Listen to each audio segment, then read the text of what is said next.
A big takeaway for me is there's an element of it that is very formulaic, but it doesn't feel inauthentic.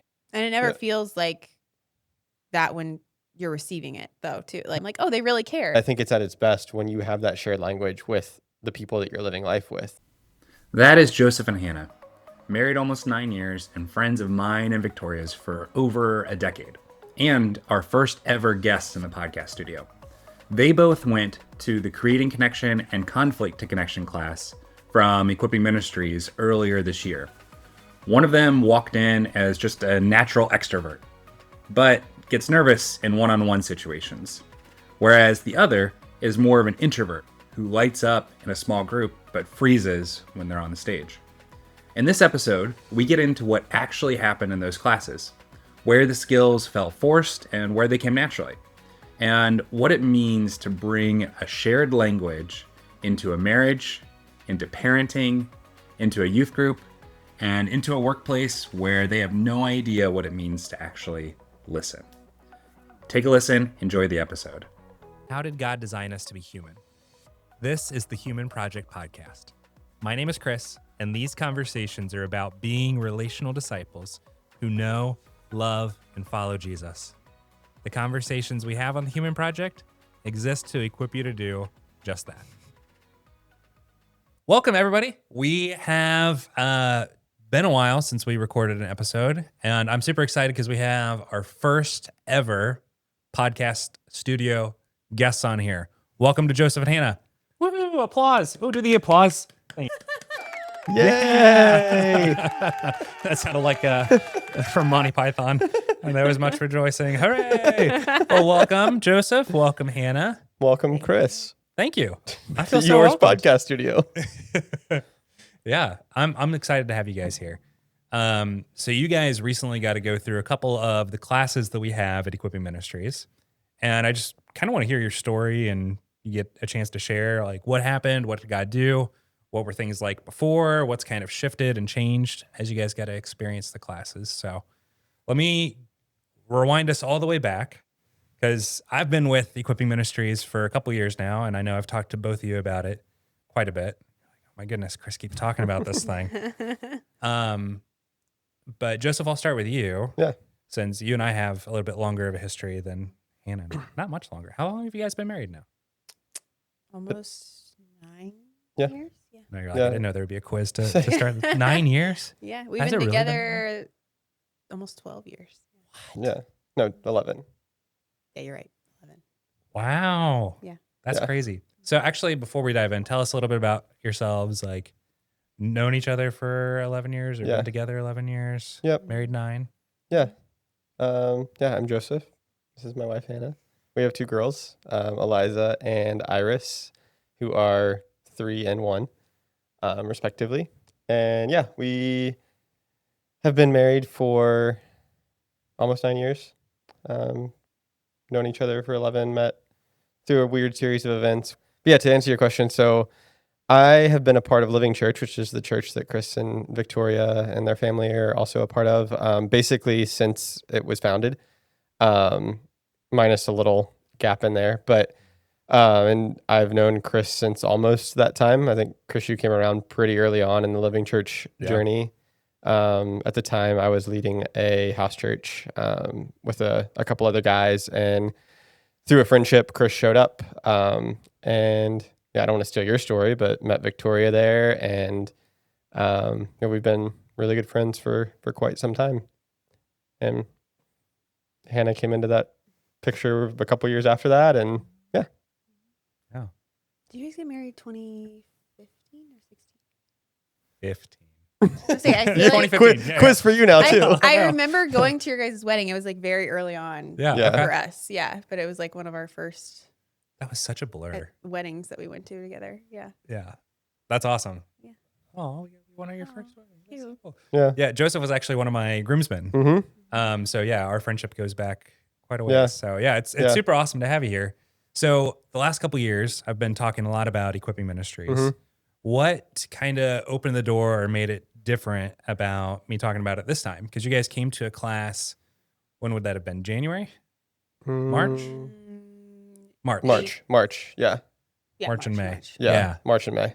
Yeah. So what prompted you to kind of be interested in the March class? Tell us a little bit about like what you heard and Yeah. what made you decide like, yeah, this is something worthwhile. I think really like the main draw was just seeing your passion for it and seeing how it had been really transformative for you and Victoria. I understood it at a abstract level of like generally what the goal of equipping ministries was and what the goal of these classes were, but wanted to see it in person and, you know, honestly wanted to take away and have some of the skills that I've seen you build. Yeah. I don't know if you have anything to add, but yeah, I didn't know as much about, like, I mean, I knew you guys had taken over and had been involved for a long time, and Joseph was just like, hey, they're doing this class on, was it Creating Connection? Is that the official title? Creating Connection.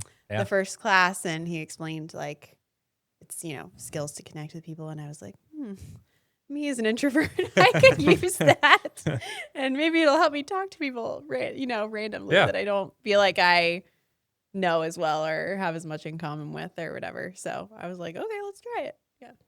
yeah, I guess another piece of that too is so Hannah and I lead the youth group at our church here, Living Church, and then we're not the pastors of our house church, but we're kind of like not co-leader. I don't know what you'd call it. We are like kind of the first helping couple. So we have some leadership responsibilities there too. So I feel like those skills I was hoping would not only be good for us in our marriage, but also for our roles in our church to more authentically lead people.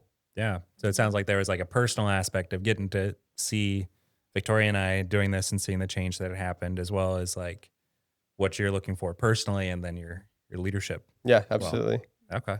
Absolutely. Because it seems like these skills are universal in the sense that you can use them anywhere. Like they're not, they may be more applicable in certain situations or certain relationships directly, but like learning to listen well and build authentic connection with people is kind of valuable in any aspect of your life that other people are in. Yeah. So I want to hone in on something Hannah said a little bit. You said more introverted on the side of things. How would you guys describe kind of like how that plays out for both of you? The introversion, extroversion, which are very generic labels, but yeah.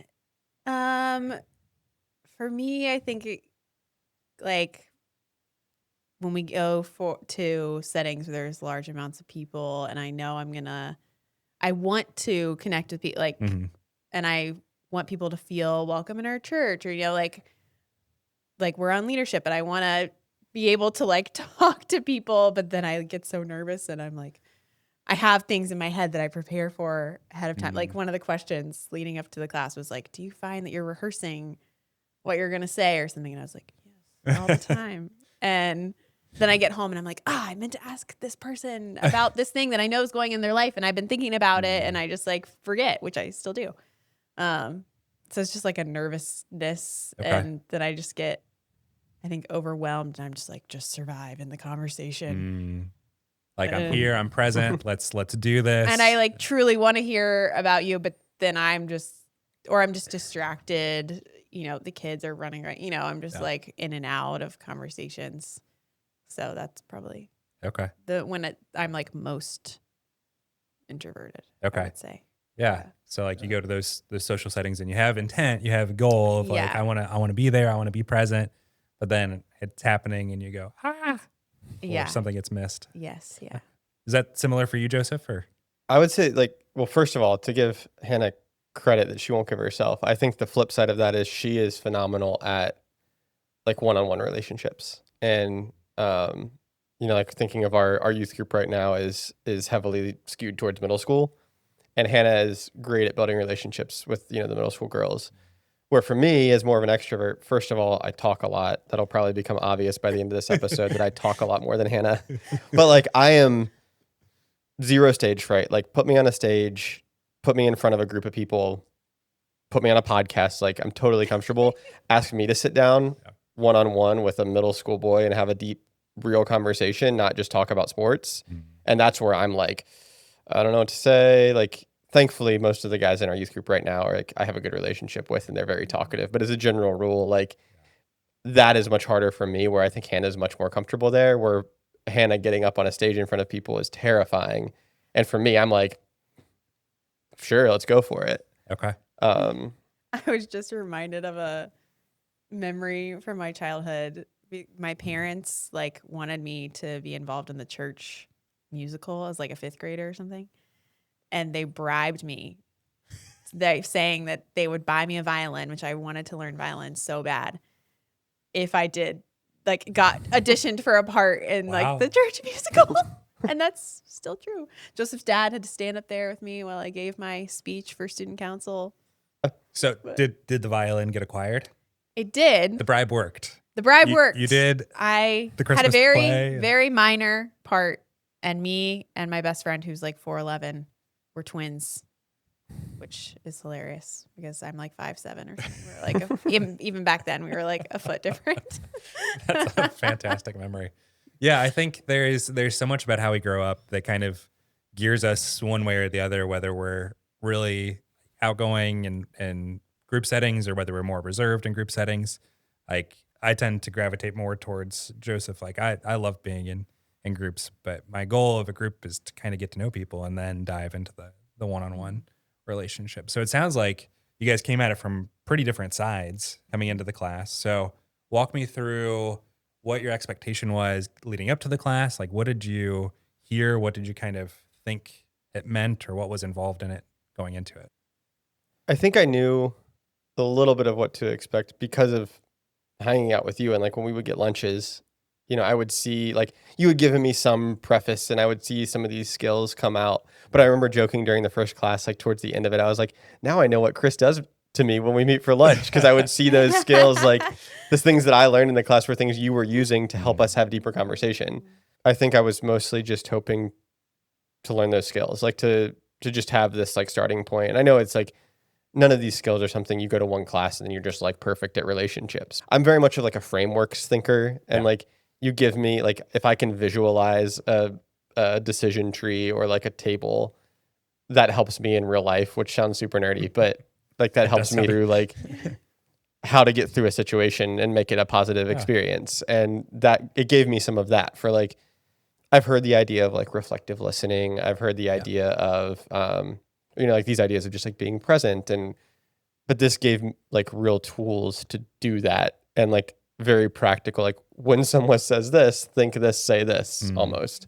And it not like that made it sound really robotic and formulaic, and I don't mean it that way, but just like, I don't know, practical tools, I guess, is kind of what. Let's explore that more as we get into it. Yeah. What about for you going into the class? Like, what did you expect? Like, Joseph's dragging me along to this thing. Like, I mean, he wasn't dragging me. It was his idea. Yeah. But I was very much like, yeah, like that's something I could really use. But I don't think I had any expectation. Like, I don't think I knew it was gonna help you connect with people, and that's about it. Like, I didn't know if it would be mostly lecture, mostly small groups, which is like a mixture of both, which is nice because I'm like, I think if it would have been all small groups, it would have been overwhelming. It would have been, I may have started flooding, if you will. Oh, pause on that. That's class number 2. Yeah, I think, no, that's good. So you show up day of class. It was at Marymount Church is where we had that one. What did you think walking in the room? It was smaller than I expected. Okay. That is actually one expectation I think I had, that I thought it was going to be 100-person conference, like a big room with like a bunch of tables or something, and that it was like a big, similar to a conference session, maybe like a workshop or something at a conference. And I think our class was like 7 people plus smaller facilitators. Yeah, so I was like, oh, this is. What'd you feel going into that? I think I was a little more comforted by that. Like I was like, oh, okay, because a few of the people we already knew. Yeah. Or a couple extra people. Yeah. So out of, I knew 3 people plus you in the class already. And so I was like, oh, okay. It's like not so overwhelming. So a little more comfortable knowing some of the people that were already there. Yeah. First of all, that building is beautiful. That was honestly my first impression driving. I was like, this place is cool. Isn't it gorgeous? It looks like a castle. Yeah. It does. But because of my personality, I was both excited and a little nervous about like the more smaller setting, because I was like, as soon as I walked in, I was like, I'm gonna have to talk to people like one-on-one. I'm gonna have like these personal conversations where if it's, again, for me, like if I'm in a room of 30, 50 people, like I'm more comfortable there, and I'm even more comfortable there, like standing up and saying something in front of the group. But in that small group, for me, there was a little bit more of like, I'm going to meet people and have real conversations with real people that I don't know today. And good, but like for me, that was a little bit, I would say it had a minor amount of the opposite of what it did for Hannah, where for her, she's like, oh, this is good. I was like, ugh, this is very intimate. No place to hide. Yeah. Yeah. Right? Yeah, I think that's a really good call out, and that's a really good thing to think about. Typically, that was on the smaller side for us, 6 or 7 people. Most of our classes will cap at 25 people. Like we don't want a class of more than 25 people because that way you don't get to really build the connections individually with people.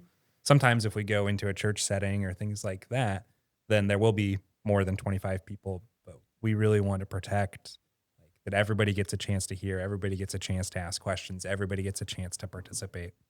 Do you change the number of facilitators based on Yeah. how many people you have? Because Yeah, we try and keep that 3-to-1 ratio. I would say I couldn't let's talk imagine it about being more people than that because it felt like we took up the amount of time that we had, like the time slot, for breakouts that we had. Like if it were more, it would be hard. So you mentioned breakouts a couple times, small groups, lecture. So walk me through kind of what that looked like for you guys as the class went on. Like what was the class experience? What was the breakout experience? What was the teaching side of it experience?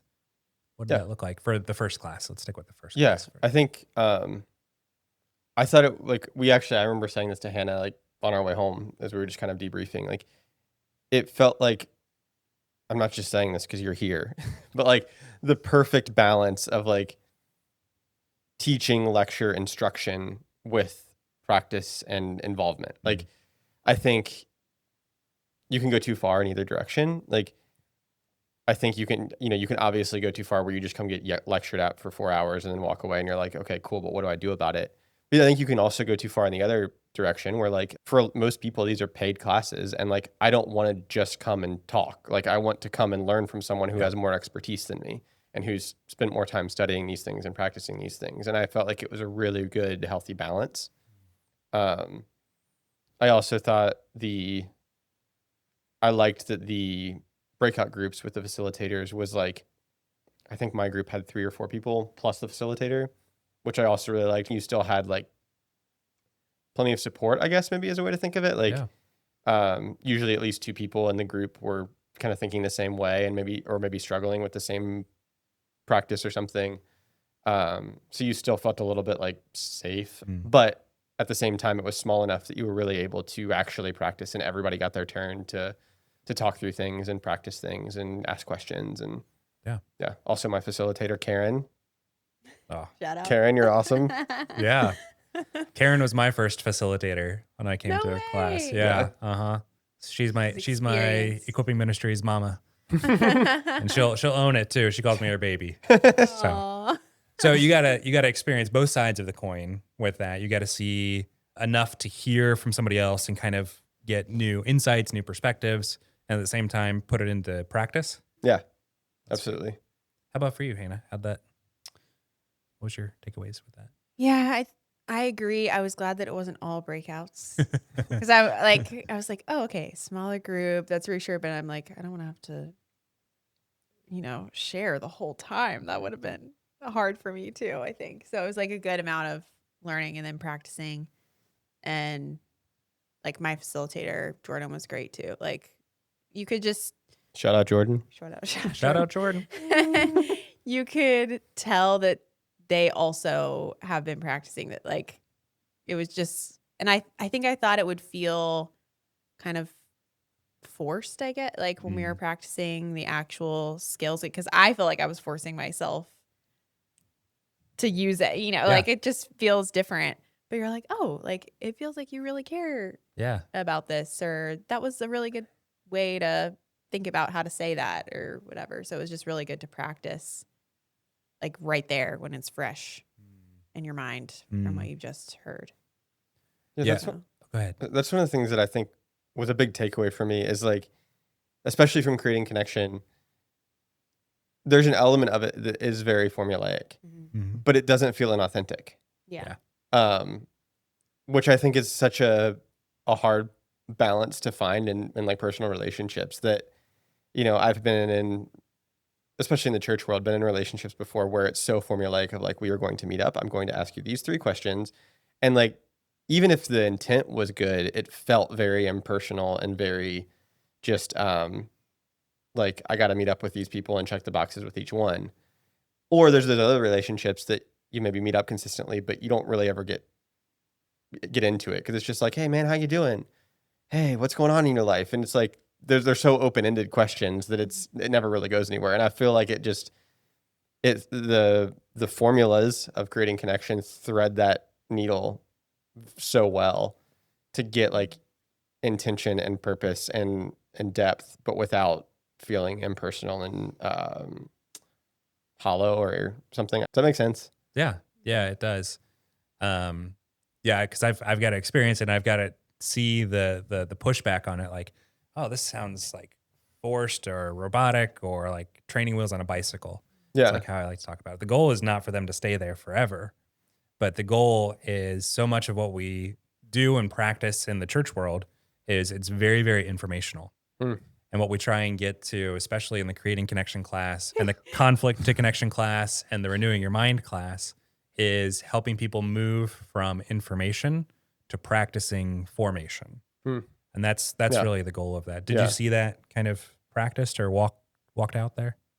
Yeah, I think so. And I think kind of to what Hannah said, I appreciate that the information is still there.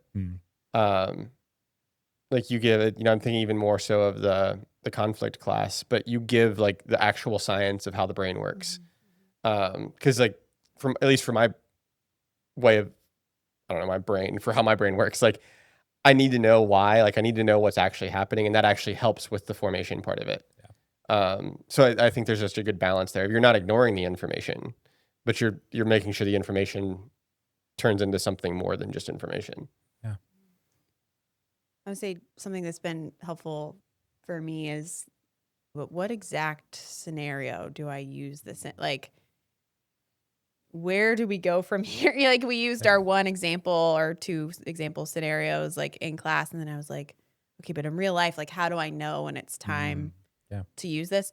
Which has been cool to see. Like, now I know, like you've done it in this conversation of using the reflective listening. Yeah. Oh. And I'm like, oh, I see what he did there. But like, it doesn't feel ingenuine. Like I'm always, I think now, like, oh, someone's going to know that I'm like reflective listening. But I'm like, no one knows and no one cares. Like, I'm like, I saw it in our facilitators in the second class, like using reflective listening to get deeper into our conflict situations that we brought. Yeah. And I was like, oh, that's an example. Like it's helped me to be able to pay attention to when people are using it, to be like, oh, that was a good example of a time to use it. Yeah. And so I'm like taking notes on that too, of like, oh, okay, if this kind of situation comes up, maybe that's the right time to try it. Nice. Yeah, I think there's an element of putting it into practice that's really, really critical. That when you're aware of kind of like you've used the word formula a couple times, and that's fine. You feel awkward doing it because it's a new skill. It's a new tool that you practice. Like the first time you picked up a baseball bat, you didn't just hit a home run. You probably missed the swing and like the awkward like T-ball. Yeah. Hitting it off the tee, completely missing the tee. How do you strike out in T-ball, to quote Brian Regan? But as you learn the stance and you start practicing it more, it becomes more natural. And I think there's a hesitancy that we have with tools. Like if I'm using a tool, it feels inauthentic. But really, like even just speech, even the English language is a tool. It's there to help us be able to communicate something that's going on in our brains and connect with somebody else's brain, and even deeper at the heart level as well. And it never feels like that when you're receiving it though, too. Like I always think it's going to feel like in my head, but then when someone's like practicing that with me, I'm like, oh, like I don't think anything of it. I'm like, oh, they really care. And they're just like using that as a way to like find out what's going on or whatever. Yeah. It doesn't even register. Yeah. An analogy that I thought of when you were talking about T-ball is like, I play guitar and have led worship since middle school. And the first several years that I was doing that, while I'm trying to sing and play, I'm like thinking about where are my fingers down here playing the chords, what's the strum pattern I'm using, what are the words to this song. But now, like, been doing it for, gosh, more than 20 years, and I don't even like, I don't, my brain is not even consciously thinking about playing the guitar because I've been doing it for so long. Like, I don't consciously think about like what's the strum pattern, what fret is my finger on. Like, that just happens, and I kind of feel and hope that that's where these tools go. That I continue to use them, I continue to do the same thing, but I'm no longer thinking when I'm in conversation with someone, okay,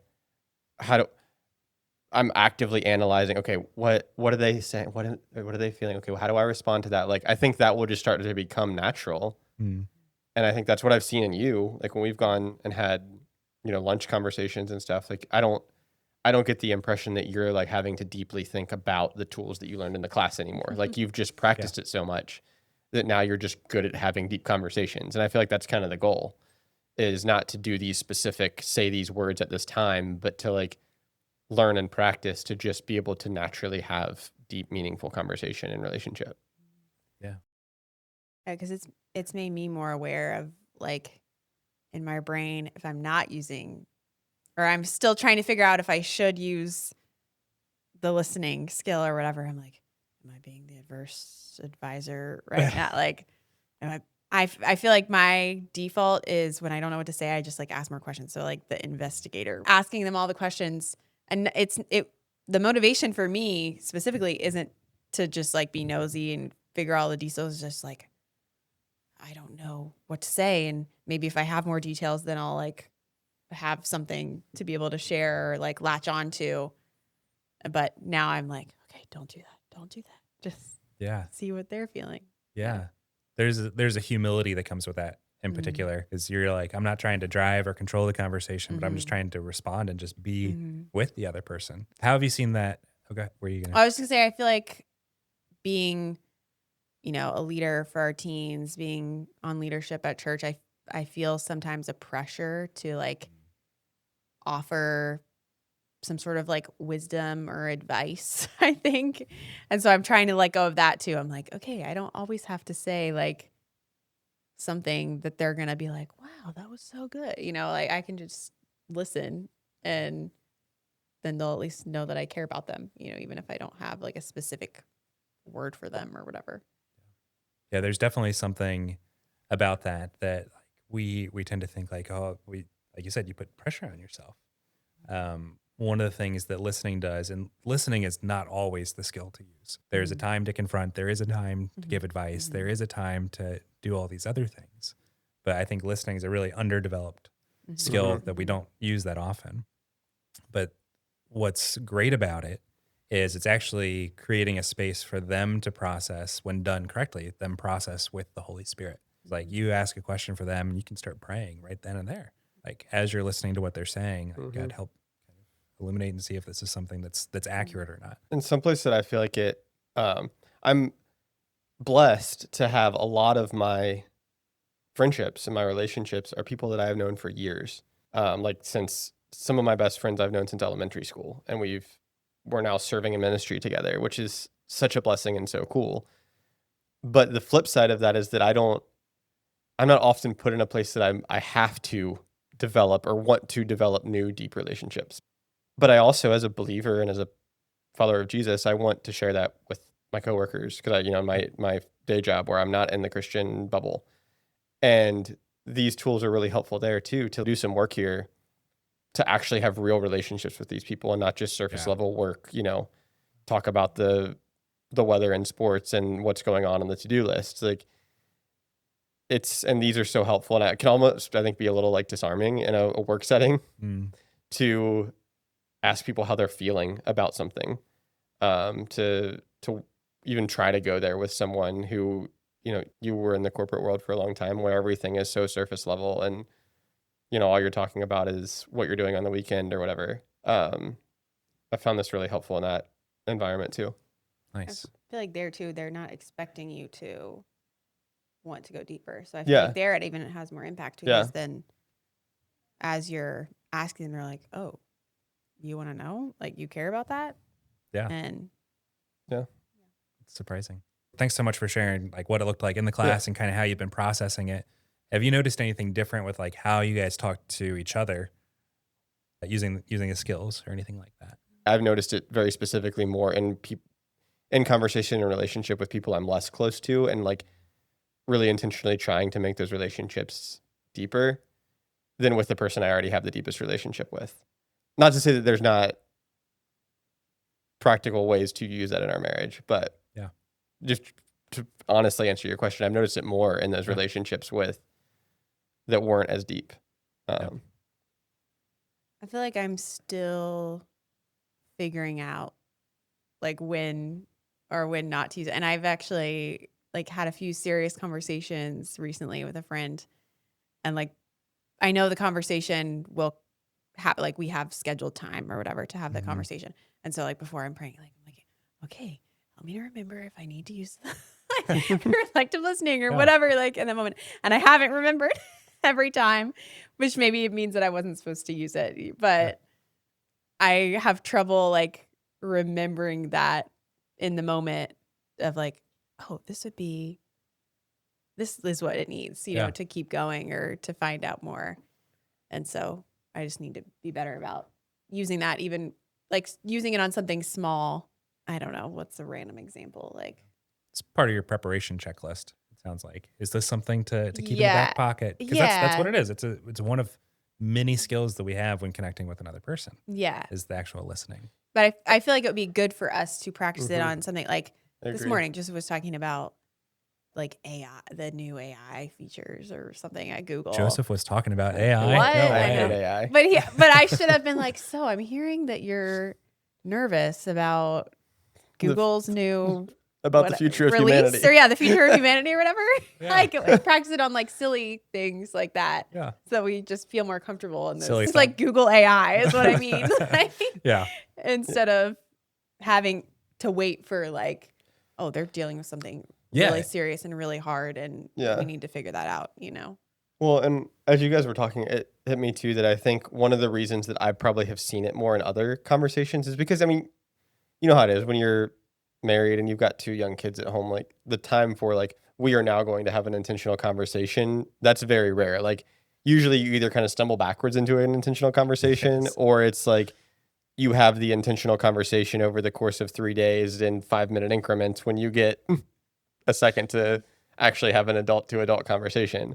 Where with other people, you know, if I'm taking one of our teens out to lunch, like I'm going into that with a mindset of like, I want this to be intentional. I want it to be valuable. Yeah. I spend time, like you were saying, preparing, praying, thinking like, help me to, you know, Lord, help me to make this meaningful. And so now that like this toolkit is something that comes into that like mental preparation. Yeah. But I'm thinking, as you were talking, like that should be something I think that we do, or that to practice, and probably is a good like reminder that we should set aside time to like, okay, this is like intentional, deep conversation time.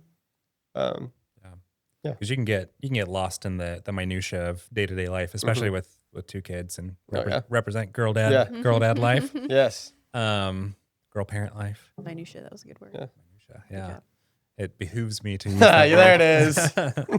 There's definitely been times that Victoria and I have even asked each other for that. Like, I don't think you actually get what I'm saying or how I'm feeling about this. Like, could you try reflecting back to me? So when you say it comes natural to me, sometimes it does. But I think in our closest relationships, that's actually where we have a risk of over familiarity or overconfidence. So like we understand what the other person's at. And I'm not saying that's the case for you all. But like, I know that's the case for me and Victoria sometimes. Yeah. Oh, I'm sure it is for us at sometimes. So yeah, thanks for. I think. Yeah, go ahead. Well, and I know this is a big thing just from talking to you that like Equipping Ministries is passionate about, but I think it's so cool that, you know, because I feel like from the outside looking in, that could feel really like, what's the word? Like robotic for you and Victoria to do that in your marriage. Like, can you please reflectively listen to me right now? But knowing, like having, first of all, seen you and then having been through the class, like it's the exact opposite. It's like, hey, something's not lining up here. Like, we're not understanding each other. Let's use this tool to help our relationship grow deeper. Yeah.